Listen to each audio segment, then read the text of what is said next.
ಚಂದ್ರಶೇಖರ್ ಆತ್ಮಹತ್ಯೆ ಮಾಡಿಕೊಂಡಂತ ಸಂದರ್ಭದಲ್ಲಿ death note ಅಲ್ಲಿ ಸಚಿವರಾಗಿರ್ತಕ್ಕಂಥ ನಾಗೇಂದ್ರ ಅವರ ಒತ್ತಡ, ಬೋರ್ಡ್ ಚೇರ್ಮನ್ ದದ್ದಲ್ ಅವರು ಮಾಡಿರ್ತಕ್ಕಂಥ ಒತ್ತಡ ಯಾವುದನ್ನು ಕೂಡ ಉಲ್ಲೇಖ ಮಾಡಿದಿಲ್ಲ ತಮ್ಮ ಭಾಷಣದಲ್ಲಿ.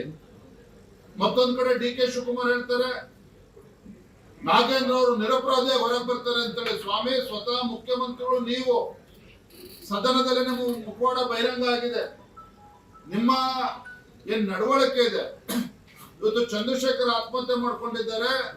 ನಿಮ್ಮ ಸ್ಟ್ಯಾಂಡ್ ನೋಡಿದ್ರೆ ಈ ಆರೋಪವನ್ನ ಎಲ್ಲವನ್ನು ಕೂಡ ಅಧಿಕಾರಿಗಳ ಮೇಲೆ ಹಾಕಿ ಮಾಜಿ ಸಚಿವರನ್ನ, ಶಾಸಕರನ್ನ, ಉಳಿದಿರ್ತಕ್ಕಂಥ ಸಚಿವರನ್ನ ನೀವೇನೋ ಪ್ರೊಟೆಕ್ಟ್ ಮಾಡ್ತಕ್ಕಂಥ ಕೆಲಸ ಮಾಡೋದಕ್ಕೆ ಮುಖ್ಯಮಂತ್ರಿಗಳು, ಉಪಮುಖ್ಯಮಂತ್ರಿಗಳು ಹೊರಟಿದ್ದೀರಿ.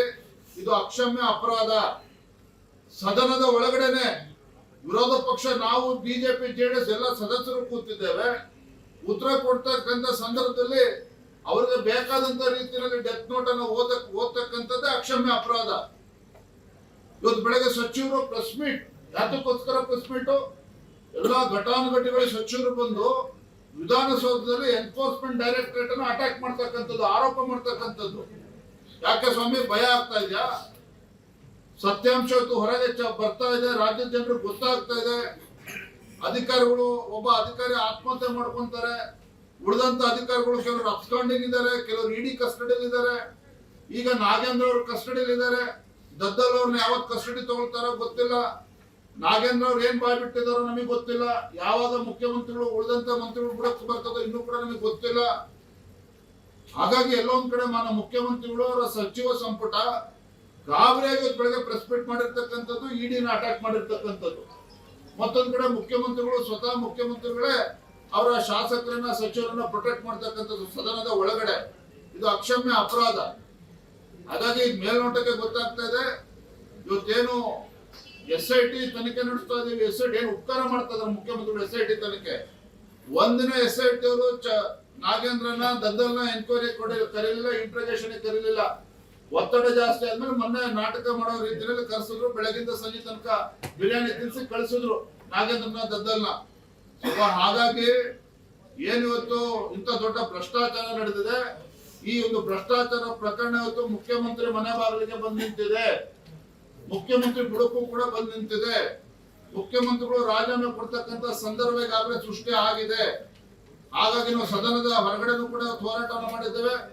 ಹೋರಾಟವನ್ನು ಹತ್ತಿರ್ತಕ್ಕಂಥ ಕೆಲಸ ಇವತ್ತು ಪೊಲೀಸ್ ಮುಖ್ಯ ಮಾಡ್ತಕ್ಕಂಥ ಪ್ರಯತ್ನ ಮಾಡಿದ್ದಾರೆ. ಆದ್ರೂ ಕೂಡ ನಮ್ಮ ಕಾರ್ಯಕರ್ತರು ವಿಧಾನಸೌಧ ಮುತ್ತಿಗೆ ಮಾಡ್ತಕ್ಕಂಥ ಕೆಲಸ ಮಾಡಿದ್ದಾರೆ. ಸದನದ ಒಳಗಡೆನೂ ಕೂಡ ನಾವು ಹೋರಾಟವನ್ನು ಮಾಡ್ತಾ ಇದ್ದೇವೆ. ಇವರು ಪುಕ್ಷಟ ಉತ್ತರ ಕೇಳೋದಕ್ಕೆ ಇವರು ಮನಸ್ಸು ಬಂದಂತೆ ಉತ್ತರ ಕೊಡ್ತಾರೆ. ಇತಿಹಾಸನ ಹೇಳ್ತಕ್ಕಂಥ ಕೆಲಸ ಮಾಡೋದಕ್ಕೆ ಹೊರಟಿದ್ದಾರೆ. ನಮ್ಮ ಕಿವಿ ಹೂ ಮುಡಿಸ್ತಕ್ಕಂಥ ಕೆಲಸ ಮಾಡಕ್ಕೆ ಹೊರಟಿದ್ದಾರೆ. ನಡೆಯೋದಿಲ್ಲ. ಮುಖ್ಯಮಂತ್ರಿಗಳು ರಾಜೀನಾಮೆ ಕೊಡ್ಲೇಬೇಕು. ಅಲ್ಲಿವರೆಗೂ ನಮ್ಮ ಹೋರಾಟ ಇರ್ತದೆ. ಕರ್ನಾಟಕದ ಇತಿಹಾಸದಲ್ಲಿ ವಿಧಾನಸಭಾ ಅಧಿವೇಶನ ನಡೆಯುವಂತಹ ಸಂದರ್ಭದಲ್ಲಿ ಮುಖ್ಯಮಂತ್ರಿಗಳಾದಂತಹ ಸಿದ್ದರಾಮಯ್ಯನವರು ಅಧಿವೇಶನ ನಡೆಯುವಂತಹ ಸಂದರ್ಭದಲ್ಲಿ ಅವರ ಹೇಳಿಕೆಯನ್ನ ಮಾಡುವಂತಹ ಸಂದರ್ಭದಲ್ಲಿ ಆ ಡೆತ್ ನೋಟ್ ಏನಿದೆ, ಆ ಡೆತ್ ನೋಟ್ ಅಲ್ಲಿ ಮಂತ್ರಿ ಅಂತ ಇದೆ, ಅವರೇ ನೇರ ಕಾರಣ ಅನ್ನೋದನ್ನು ಮೆನ್ಷನ್ ಮಾಡಿದ್ದಾರೆ. ಅವರ ಆದೇಶದ ಮೇಲೆನೆ ಅಂತ ಹೇಳಿದ್ದಾರೆ. ಅದೇ ರೀತಿ ಅಧ್ಯಕ್ಷರ ಗಮನಕ್ಕೆ ನಾನು ತಂದ್ರು ಕೂಡ ಅಧ್ಯಕ್ಷರು 2 ದಿನ ಸುಮ್ಮನೆ ಇಟ್ಕೊಡು ಅಂತ ಹೇಳಿರೋದು ಇದೆ. ಇದೆಲ್ಲ ಬಿಟ್ಟು ಅಧಿವೇಶನದ ರೆಕಾರ್ಡ್ಗೆ ಅವೆಲ್ಲ ಹೋಗ್ಬಾರ್ದು ಅಂತ ಹೇಳಿ ಕುತಂತ್ರ ಮಾಡಿ ಒಬ್ಬ ಮುಖ್ಯಮಂತ್ರಿ ಆದಂತವರು ಇಡೀ ಸದನವನ್ನ ತಪ್ಪು ದಾರಿಗೆ ಎಳೆದಿದ್ದಾರೆ.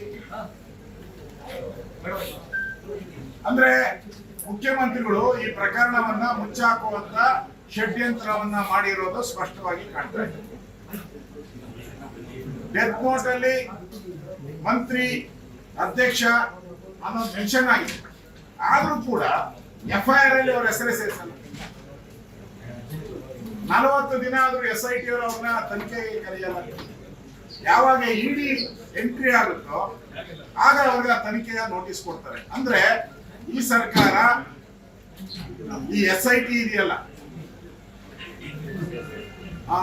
SSIT ಅಂತ Surjewala Siddaramaiah investigation team, triple SIT, Shivakumar ಸೇರಿಸ್ಕೊಂಡ್ರೆ ತ್ರಿಬಲ್ SIT. ಇವತ್ತು ಇಡಿ ಅವರು ಅವರ ಪತ್ರಿಕಾ ಸ್ಟೇಟ್ಮೆಂಟ್ ಮಾಡಿದ್ದಾರೆ. ಯಾಕೆ ನಾವು ನಾಗೇಂದ್ರನವರನ್ನ ಅರೆಸ್ಟ್ ಮಾಡಿದ್ರಿ ಅಂತ ಸಾರ್ವಜನಿಕ ತಿಳಿಸುವಂತದ್ದು ಕರ್ತವ್ಯ ಅಂತ ನಾನು ತಿಳ್ಕೊಂಡಿದ್ದೀನಿ.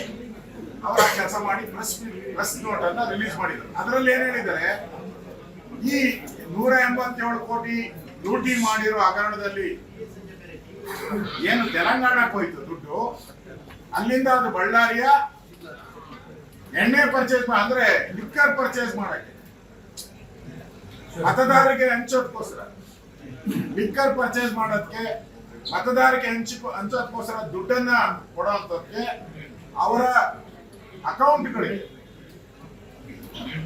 ಅವರ ಹಿಂಬಾಲಕರ ಅಕೌಂಟ್ಗೆ ಟ್ರಾನ್ಸ್ಫರ್ ಆಗಿರೋದು ಸ್ಪಷ್ಟವಾಗಿ ಇವತ್ತು ಇಡಿ ಅವರು ಪ್ರೆಸ್ ನೋಟ್ ಅಲ್ಲಿ ಹೇಳಿದ್ದಾರೆ. ನನಗನ್ಸುತ್ತೆ ಮುಖ್ಯಮಂತ್ರಿಗೆ ಯಾವ ನೈತಿಕತೆ ಇದೆ? ಅಧಿಕಾರ